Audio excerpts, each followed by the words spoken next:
The cold was the kind that felt alive. Not just the ordinary chill of winter, but the kind that crept through bones and settled deep inside the chest. The wind howled through the empty street, carrying tiny needles of ice that stung the skin with every gust. Margaret Whitmore pulled her thin coat tighter around her shoulders, but it didn't help. It had been pushed into her hands only minutes earlier, along with a small plastic bag holding a few of her belongings. Behind her, the heavy oak door slammed shut. The sound echoed through the quiet neighborhood like the final note of a cruel song. For a moment, Margaret simply stood there, 69 years old, barefoot in the snow, and suddenly homeless. The house behind her was not just any house. It was the home she and her late husband had built together nearly 40 years earlier. Every brick had a memory. Every window had once reflected the laughter of family dinners and birthday parties. She had raised her son in that house, fed him, protected him, loved him with the quiet devotion only a mother understands. And now that same son stood on the other side of the door. Margaret could still hear their voices through the thick wood. Her daughter-in-law's voice came first, sharp and impatient. "Just leave her out there, Daniel." She signed the papers. "The house is ours now." There was a pause. Margaret held her breath. Then her son's voice answered. Low, uncertain, but still agreeing. "She'll find somewhere to go." Those words pierced deeper than the freezing wind. Margaret felt something inside her chest collapse quietly, like an old bridge finally giving way after years of silent strain. 3 months earlier, she had done what she believed was the most loving thing a mother could do.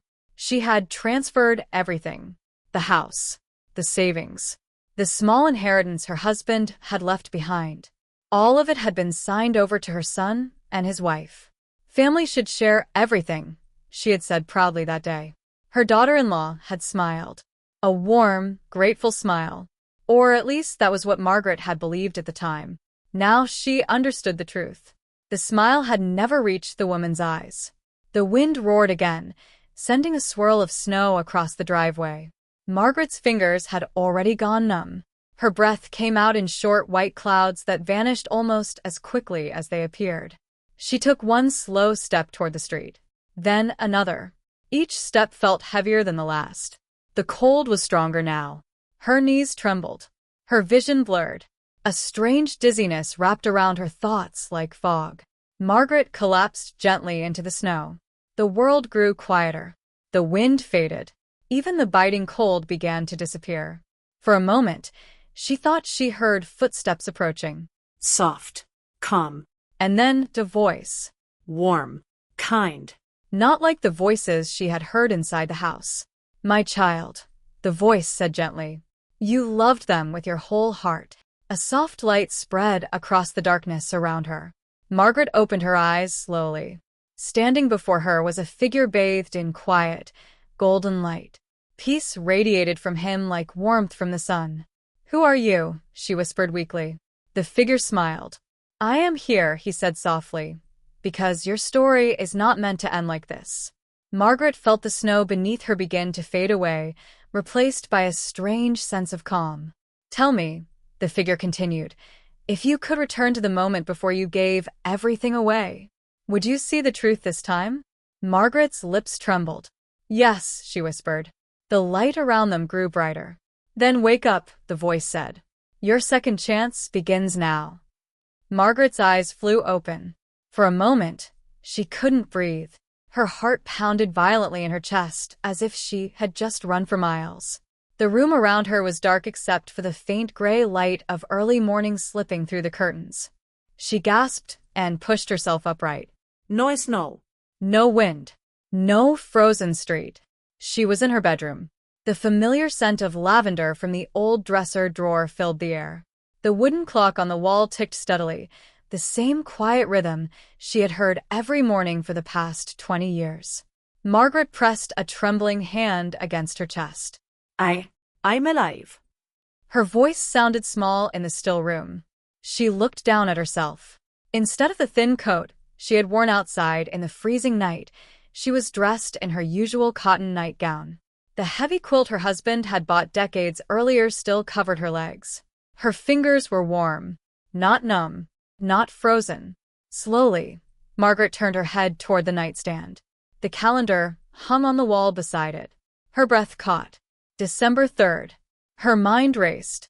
In the dream, the terrible, vivid nightmare, it had been late February when she was thrown out of the house. That meant 3 months. 3 months before everything would happen. Margaret swung her legs over the side of the bed and stood up carefully, as if the floor might disappear beneath her. The house was silent. Too silent. Her late husband's photograph still sat on the dresser, exactly where she had placed it after his funeral 2 years earlier.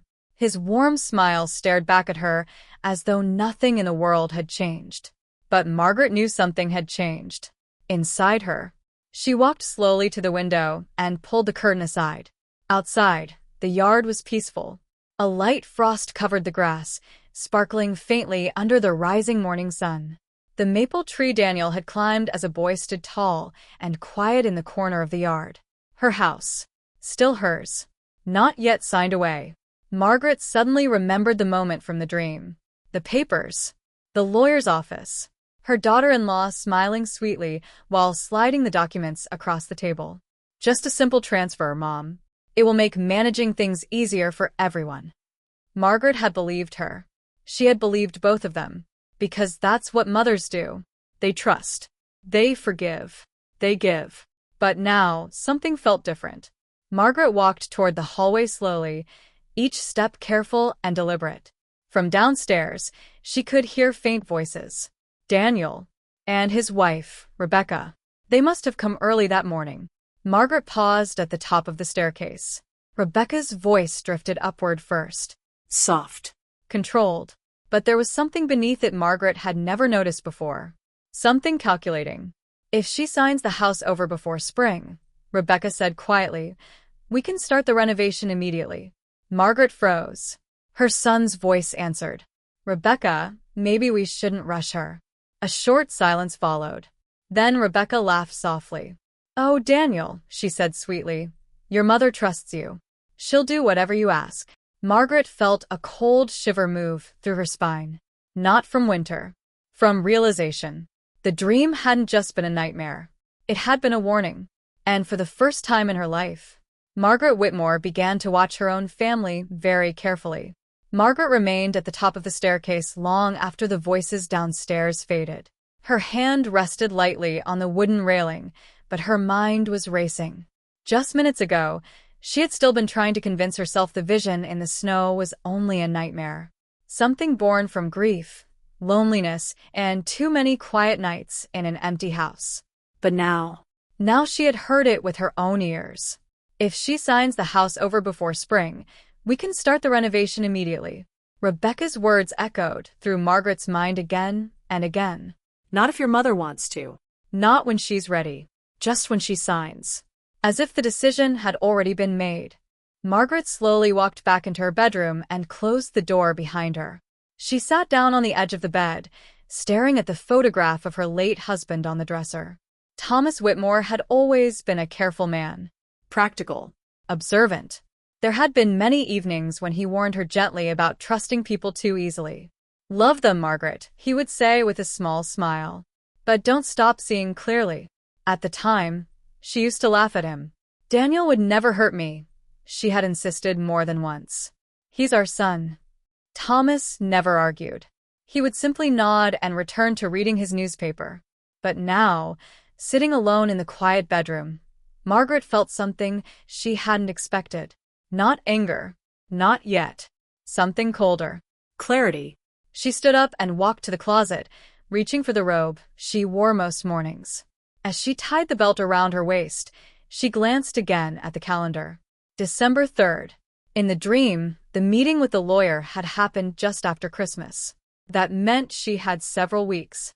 Several weeks to watch. To listen. To understand the truth before making any decisions. Margaret took a deep breath and opened her bedroom door. This time, she walked downstairs slowly. Not as the trusting mother she had been yesterday, but as someone paying attention. The kitchen lights were already on. Daniel sat at the table with a cup of coffee in his hands, his dark hair still slightly messy from sleep. Across from him stood Rebecca, leaning against the kitchen counter, while scrolling through her phone.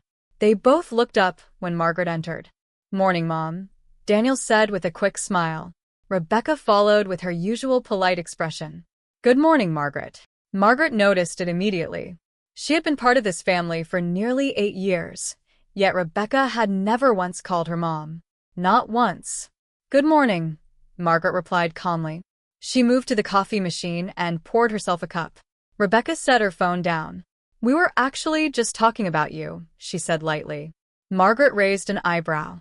"Oh." Rebecca smiled warmly. The same warm smile Margaret remembered from the dream.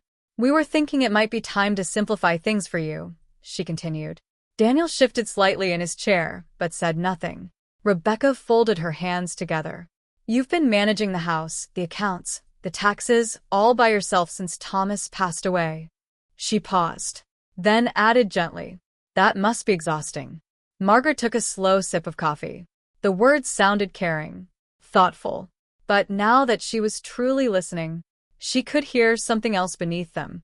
Something sharp, something patient, something waiting. Margaret set the coffee cup down carefully. Then she smiled. A soft, agreeable smile. "You might be right," she said calmly. Rebecca's eyes brightened slightly. Daniel looked relieved. Neither of them noticed the quiet determination behind Margaret's expression. Because at that moment, Margaret Whitmore had already made a decision. She would let them believe exactly what they wanted. For now. Margaret spent the rest of that morning behaving exactly the way she always had. Calm, kind, trusting. At least, that was what Daniel and Rebecca believed. She moved slowly around the kitchen, preparing breakfast the way she had done for decades. Toast, eggs, and fresh coffee filled the small room with warmth. Daniel relaxed quickly. Within minutes, he was talking about work the way he usually did, complaining about deadlines and clients. Rebecca, however, was different. Margaret noticed it almost immediately. Rebecca watched everything. Not openly, but carefully. When Margaret opened the pantry, Rebecca's eyes flicked briefly toward the small metal lockbox on the top shelf where Margaret kept old documents. When Margaret mentioned paying the property taxes the previous week, Rebecca's attention sharpened. Even Daniel didn't notice it, but Margaret did, because now she was listening, truly listening. "Mom," Daniel said halfway through breakfast, "have you thought about what Rebecca mentioned earlier?" Margaret spread a thin layer of butter across her toast. "What part?" she asked gently. Rebecca answered quickly. "The house, the finances, things like that." She leaned forward slightly, her voice soft and reassuring. "You shouldn't have to handle everything by yourself anymore." Margaret nodded slowly, pretending to consider the idea. "That's very thoughtful," she said. Rebecca smiled again. Daniel reached across the table and squeezed Margaret's hand. "We just want to help you, Mom." Margaret looked down at their hands. Her son's grip felt warm, familiar. And for a moment, a painful question crossed her mind. Does he even realize what's happening?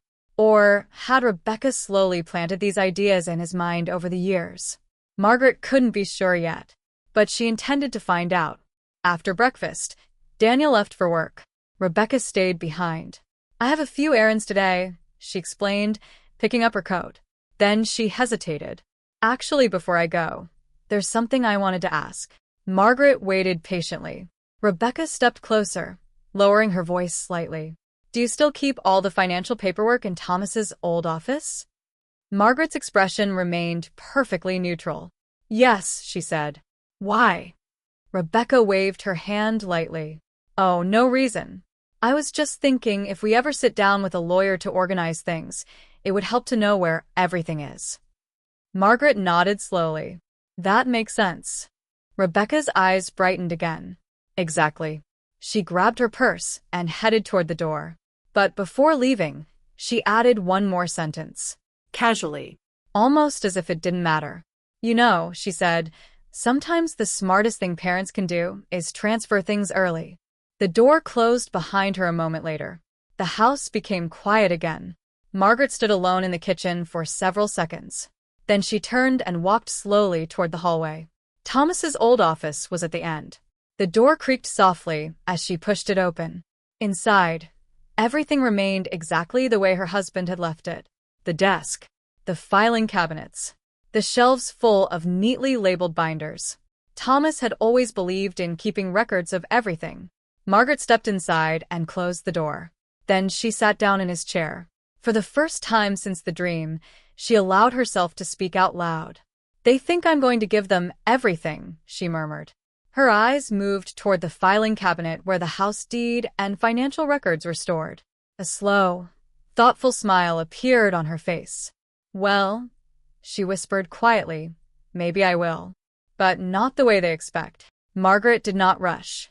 That was the first thing she learned after the vision. People who were eager often revealed their intentions too quickly. But people who believed they were winning, they became careless. So Margaret waited. Over the next several days, she continued living exactly the way she always had. She cooked dinner. She watered the plants in the backyard. She even laughed at Daniel's stories when he visited in the evenings. To them, nothing had changed. But inside Margaret's mind, every word, every glance, every small action was being quietly recorded. And little by little, the truth began to reveal itself. It happened 3 nights later during dinner. Rebecca had come over again, carrying a bottle of wine and wearing the same pleasant smile she always showed Margaret. They sat around the dining table Thomas had built 35 years earlier. Margaret noticed something right away. Rebecca wasn't really eating. Instead, she kept glancing at Daniel, waiting. Finally, Daniel cleared his throat. "Mom," he said carefully, "Rebecca and I were talking about something earlier." Margaret set her fork down and looked up calmly. "Yes." Rebecca leaned forward slightly. "It's about the house," she said gently. Margaret tilted her head. "The house."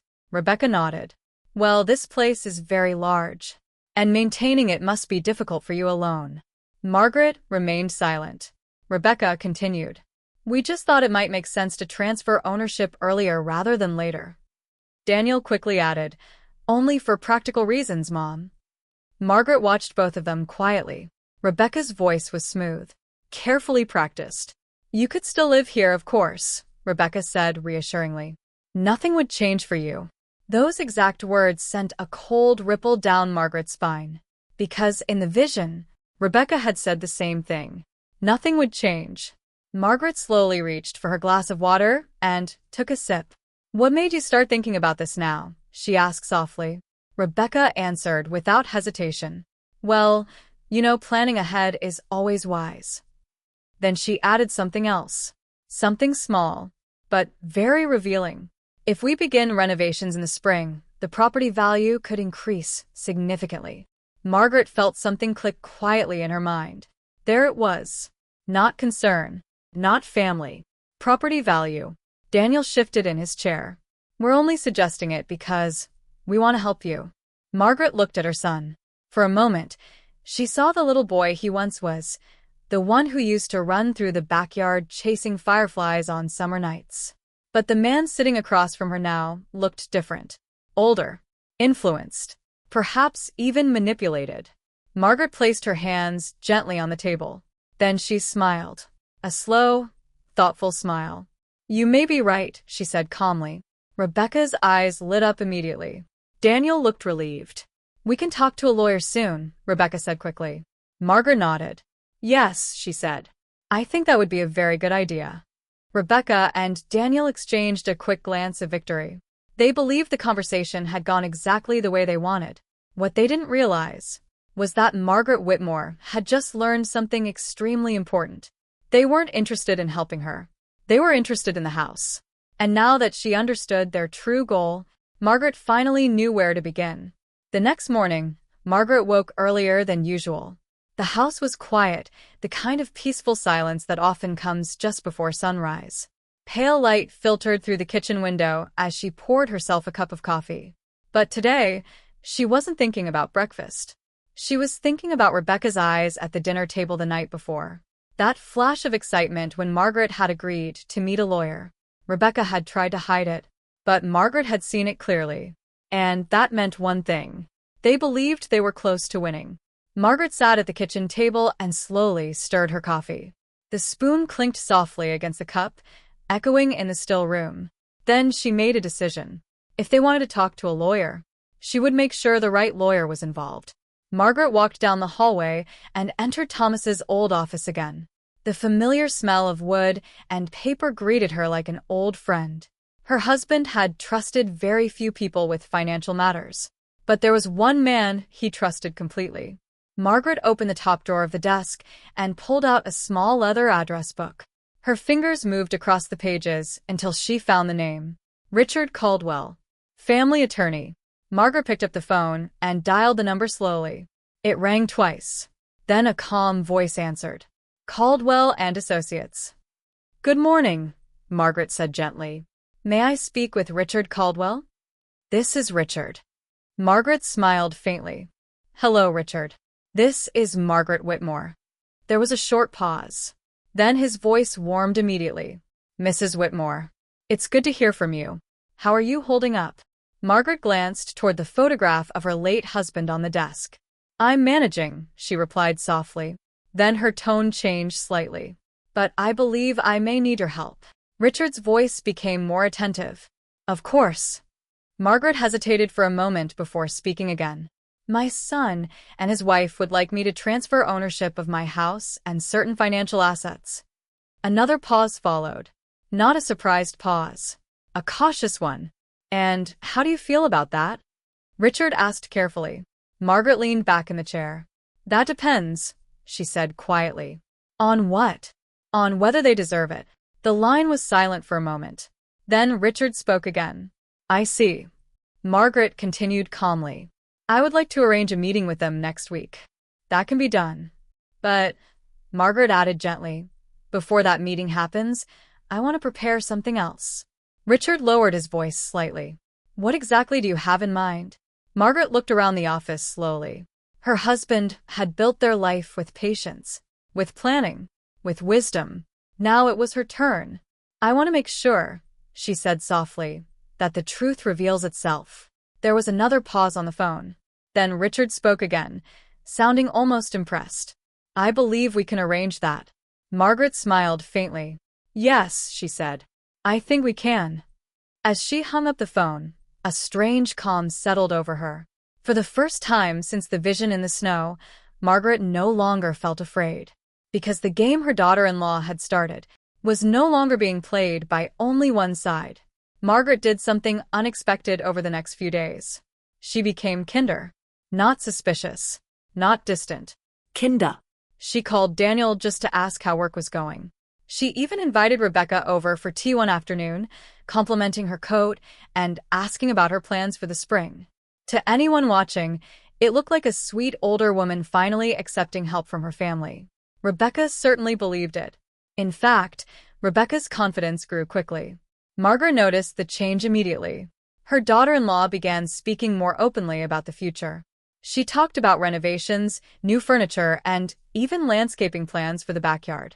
Once, while walking through the living room, Rebecca ran her hand along the wall and said casually, Imagine how beautiful this place will look once everything is modernized. Margaret simply smiled. Yes, she said softly. I imagine it will. But what Rebecca didn't know was that Margaret had already met with Richard Caldwell 2 days earlier. The meeting had been quiet and very private. Richard had spread several documents across his desk while Margaret explained everything she had heard. He listened carefully, never interrupting. When she finished, he folded his hands together and said something that stayed with her. Mrs. Whitmore, people who believe they are about to receive something valuable often reveal their true character very quickly. Margaret nodded slowly. That's what I'm hoping for. Together, they had designed a simple plan. Nothing dramatic. Nothing obvious. Just a situation that would allow Daniel and Rebecca to show exactly what they truly wanted. Now, sitting at the dining table 3 days later, Margaret decided it was time to begin. Daniel and Rebecca had come over for dinner again. Halfway through the meal, Margaret placed her fork down gently. There's something I wanted to discuss with both of you. Rebecca's eyes lifted immediately. Daniel looked curious. Margaret spoke calmly. I've been thinking about what you suggested, transferring the house and finances earlier. Rebecca's posture straightened slightly. Daniel leaned forward. And he asked. Margaret gave a small, thoughtful nod. I think you may be right. Rebecca's eyes sparkled. Daniel looked relieved. Margaret continued slowly. I spoke with Mr. Caldwell this morning. Rebecca couldn't hide the excitement that flickered across her face. That's wonderful, she said quickly. Margaret nodded. He agreed to meet with all of us next Friday. Daniel smiled. That sounds perfect, Mom. Rebecca reached across the table and gently touched Margaret's arm. This will make everything so much easier for you. Margaret looked at her daughter-in-law carefully. For just a moment, Rebecca's polite expression slipped. And beneath it, Margaret saw the hunger, The certainty. the belief that the house, the land, and the money were already hers. Margaret smiled warmly. Yes, she said quietly. I think that meeting will reveal exactly what needs to happen. Rebecca nodded enthusiastically. Daniel raised his glass. To family, he said. Margaret lifted her glass as well. To family. But inside, Margaret Whitmore knew something Rebecca did not. Next Friday wasn't going to be the day Rebecca gained everything. It was going to be the day she lost it. Friday arrived with a gray winter sky and a quiet tension Margaret could almost feel in the air. She woke early again, just as she had every day since the vision. But this morning was different. Today was the meeting. Today was the day Rebecca believed everything would finally belong to her. Margaret dressed carefully, choosing a simple navy coat and the pearl necklace Thomas had given her years ago. She studied her reflection in the mirror for a moment. Calm. Steady. Exactly the way she wanted to appear. Downstairs, Daniel and Rebecca arrived a few minutes before 10. Rebecca stepped inside first, her energy almost impossible to hide. She carried a leather folder under her arm, and Margaret noticed how tightly she held it. Prepared. Daniel followed behind her, looking slightly more nervous. Morning, Mom, he said with a quick hug. Rebecca smiled brightly. Good morning, Margaret. Are you ready? Margaret nodded gently. I believe so. The drive to Richard Caldwell's office was quiet.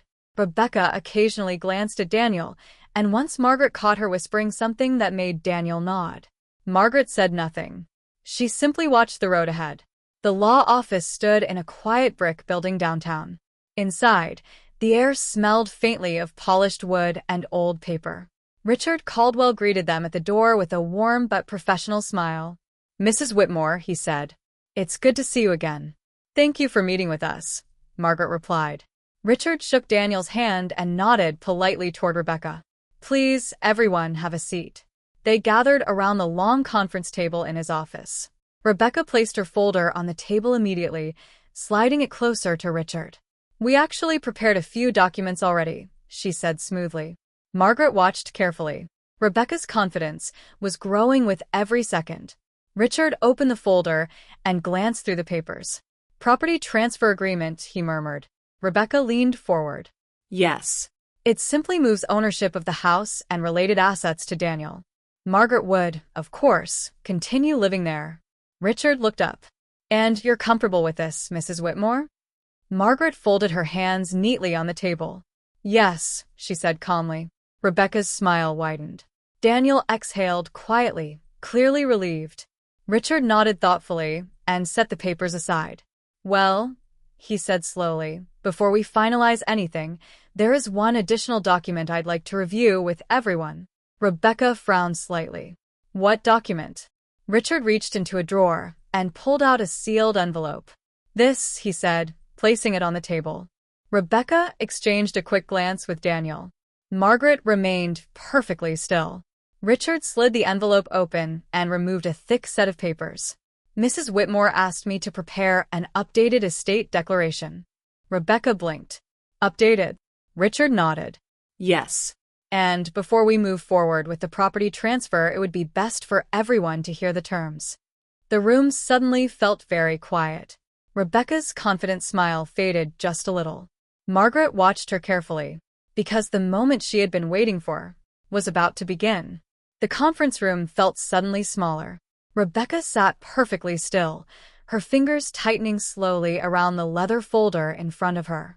Daniel shifted in his chair, glancing between his mother and the lawyer. Margaret remained calm. Richard Caldwell unfolded the document and placed it neatly on the table. As I mentioned, he said evenly, Mrs. Whitmore recently asked me to prepare an updated estate declaration. Rebecca forced a small smile. I'm not sure I understand. We were here to finalize the house transfer. Richard nodded politely. Yes, and we will address that. But first, Mrs. Whitmore wanted to clarify how all of her assets will ultimately be handled. Daniel leaned forward. Mom, what does that mean? Margaret looked at him gently. It means I wanted to be absolutely certain everything was arranged fairly. Rebecca's patience was already fading. Well, if the house is being transferred today, she said, tapping the folder lightly, that already solves most of the issue. Richard did not react. Instead, he began reading from the document. In the event of Mrs. Whitmore's passing, all financial accounts, real estate, and investments will be placed under the management of the Whitmore Family Trust. Rebecca frowned. The what trust?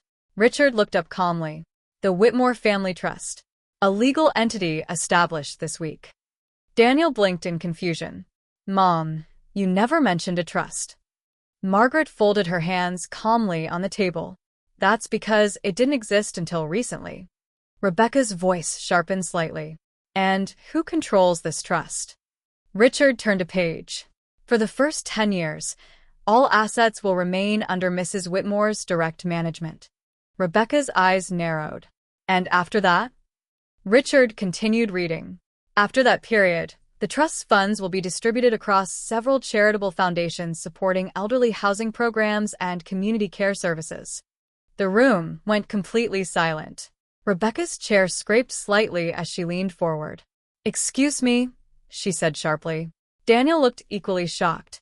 Mom, charities? Margaret nodded calmly. Yes. Rebecca stared at her as if she had misheard. But the house. Richard turned another page. The Whitmore residence will remain Mrs. Whitmore's property for the remainder of her life. Rebecca's voice rose. That's not what we discussed. Margaret tilted her head slightly. Oh, I don't recall promising anything. Rebecca's face flushed with anger. You said you were transferring ownership. Margaret looked directly into her daughter-in-law's eyes. I said I would meet with the lawyer. Daniel looked between them, clearly overwhelmed. Mom, why are you doing this? Margaret's expression softened slightly as she turned toward her son. Because this week, she said quietly, I learned something very important. Rebecca laughed bitterly. And what would that be? Margaret's voice remained steady. That people who love you don't rush to take your home. Rebecca's jaw tightened. That's ridiculous. Margaret leaned back calmly in her chair. Is it? Then she added one final sentence. And people who truly care about family. She paused. Don't start planning renovations before the house even belongs to them. Rebecca froze. For the first time since entering the office, she had no response. Margaret simply watched her, because the truth she had waited for was now sitting openly on the table. Rebecca's face had gone pale. For several seconds, no one in the room spoke. The ticking of the small wall clock behind Richard Caldwell's desk suddenly sounded much louder than before. Daniel was the first to break the silence. Mom, I don't understand, he said slowly. Why would you give everything to charity? Margaret turned toward him. Her expression wasn't angry. It was tired. Because I needed to see something clearly, she replied. Rebecca slammed her palm lightly on the table. This is ridiculous. Richard raised an eyebrow but remained silent. Rebecca leaned forward, her voice sharper now. You invited us here to sign the transfer papers. That was the entire purpose of this meeting. Margaret met her gaze calmly. No, she said. That was what you believed the purpose was. Rebecca stared at her. You tricked us. Margaret tilted her head slightly. Did I? Rebecca's composure was beginning to crack. You said you were ready to transfer the house. Margaret nodded. I said we should meet with the lawyer. Daniel ran a hand through his hair. Rebecca, maybe we should slow down. Rebecca turned to him immediately. Slow down? Daniel, this is your inheritance we're talking about. Margaret's eyes narrowed slightly. Inheritance, she repeated quietly. Rebecca realized too late that she had said the word out loud, but it was already in the air. Daniel looked uncomfortable. That's not what we meant, Mom. Margaret leaned back in her chair. Then what did you mean? Daniel hesitated. Rebecca answered instead. We meant security, she said quickly. For the future. Margaret studied her carefully. Whose future? Rebecca didn't answer. Margaret looked at Daniel again. Did you really believe I needed to give away my home so you could feel secure? Daniel looked down at the table. I just thought it would make things easier for everyone. Margaret sighed softly. For who? The room went quiet again. Rebecca finally pushed her chair back and stood. This is a waste of time. She grabbed the leather folder and snapped it shut. You know what, Margaret? She said coldly. You're making a huge mistake. Margaret remained perfectly calm. Am I? Rebecca's eyes flashed. Yes. Because one day you will need help. She leaned closer. And when that day comes, you'll wish you had family to rely on. Margaret held her gaze, without flinching. I already learned something important about that. Rebecca scoffed. What's that? Margaret's voice was soft but firm. Family doesn't start discussing property value before asking if you're happy. Rebecca turned away angrily. Daniel, let's go. Daniel stood slowly. He looked at his mother with confusion and frustration. Mom, I wish you had told us sooner. Margaret gave a small, sad smile. I wish you had shown me sooner. Daniel didn't respond. A moment later, the office door closed behind them. Silence returned to the room. Richard Caldwell leaned back in his chair. Well, he said quietly. That escalated quickly. Margaret let out a long breath. Yes. Richard studied her carefully. Are you all right? Margaret looked toward the window where the winter sunlight was beginning to break through the clouds. For the first time in weeks, she felt strangely peaceful. Yes, she said. I believe I finally am. Richard Caldwell's office was quiet after Daniel and Rebecca left. For several minutes, neither he nor Margaret spoke. The tension that had filled the room moments earlier slowly faded, replaced by a calm silence that felt almost peaceful. Margaret remained seated at the conference table, her hands folded gently in her lap. Richard watched her carefully. Most people would be shaking right now, he said after a moment. Margaret smiled faintly. I already did my shaking 3 months ago, she replied. Richard tilted his head. 3 months ago? Margaret paused. She didn't explain the vision in the snow. Some experiences were too personal to describe. Even if she tried, most people would simply think it was grief or imagination. Instead, she stood slowly. I just realized something before it was too late. Richard nodded thoughtfully. That's more than many people ever get. Margaret walked toward the window of the office and looked out over the quiet winter street below. Cars moved slowly along the road, and a few people hurried past wearing thick coats against the cold. Life was continuing as usual, but something inside her life had changed completely. For years, she said softly, I believed love meant giving everything. Richard leaned back in his chair. And now? Margaret turned slightly.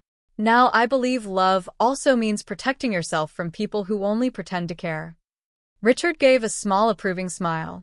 That's a very expensive lesson for some families. Margaret chuckled quietly. Yes. She walked back toward the table and gathered her purse. There are a few more documents I'd like to finalize, she said. Richard opened a folder. I expected that. Margaret reviewed the papers carefully. The trust had already been established. Several charitable organizations would eventually receive portions of her estate, but that was not the only change she wanted to make. She signed one document, then another. When she finished, Richard looked up. You're certain about these changes? Margaret nodded. Yes. He closed the folder slowly. Well then, everything is now officially protected. Margaret exhaled softly. Protected. The word felt strange and comforting at the same time. For decades, she had spent her life protecting everyone else. Her husband, her son, her family. Now, for the first time, she had protected herself. When Margaret stepped outside the office building, the cold winter air touched her face. But this time, it didn't feel harsh. It felt refreshing. She walked slowly down the sidewalk, her steps steady. For the first time in many years, she felt something she hadn't expected to feel again. Freedom. She didn't know whether Daniel would call. She didn't know if Rebecca would ever apologize. But strangely, that no longer mattered. Margaret Whitmore finally understood something important. Families should be built on love, not ownership. And now that she had seen the truth clearly, she was ready to build a new life. The first winter after the meeting passed more quietly than Margaret expected. At first, she thought Daniel might call. Perhaps after a few days. Perhaps after a week. But the phone remained silent. Rebecca never contacted her again. And strangely, Margaret didn't feel the pain she once would have felt, because the truth had already settled gently in her heart. Some people only remain close to you as long as they believe you have something they want. Once that illusion disappears. So, do they? But Margaret Whitmore was no longer afraid of being alone. In fact, the months that followed became some of the most peaceful she had experienced in years. Spring arrived slowly. The snow melted from the yard, revealing the soft green grass beneath. The old maple tree Daniel used to climb when he was a boy grew new leaves again, just as it had every year for decades. Margaret spent more time outside. She planted flowers in the garden Thomas once cared for. She fixed the old wooden bench near the fence and often sat there in the afternoon sunlight with a cup of tea. Life had not ended. It had simply changed. And in many ways, it had become lighter. One afternoon in early summer, Margaret visited one of the community housing centers supported by the Whitmore Family Trust. The building wasn't luxurious, but it was warm. Clean. Safe. An elderly woman approached Margaret near the entrance. "Are you Mrs. Whitmore?" she asked gently. Margaret nodded. "Yes." The woman smiled with gratitude in her eyes. "I just wanted to thank you. This place gave me somewhere to live after I lost my home last year." Margaret felt her chest tighten slightly. She thought about the night in the vision, the freezing street, the closed door, the bitter wind. For a moment, she wondered what might have happened if she had never been given that second chance. The woman squeezed Margaret's hand. "You helped a lot of people," she said softly. Margaret smiled. I'm glad. Later that evening, Margaret returned to her house. The sky glowed with the warm colors of sunset. She stepped into the backyard and looked up toward the quiet sky. For a long moment, she said nothing. Then she spoke softly.